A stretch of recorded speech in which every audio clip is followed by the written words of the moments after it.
In any case, um, he when Imam Khomeini passed away in 1989, he became the leader. And of course, Imam Khomeini was a towering figure. He was the revolution. He was the person who overthrew the Shah. And so to take his place was a daunting task. But over the years, he's done an extraordinary job. And the whole time of his leadership, during his leadership, the Americans were conspiring against him.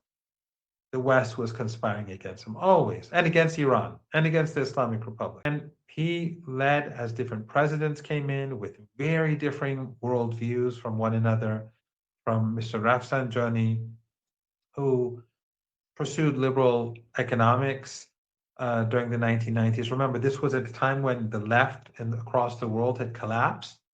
And so the whole world had sort of tilted to liberalism.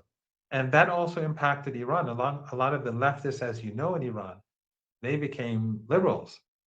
And so at that time, liberal economics was becoming a thing, and he wasn't very happy with it.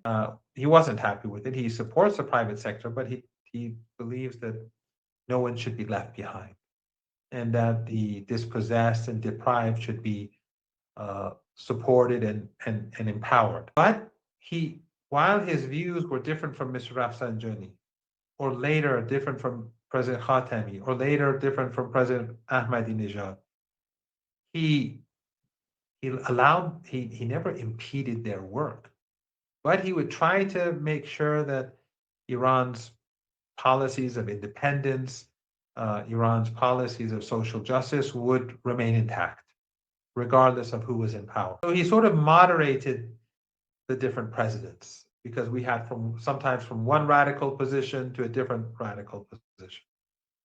But he was always careful to keep everyone on board. In other words, whoever was in opposition to that president to try to keep them on the ship.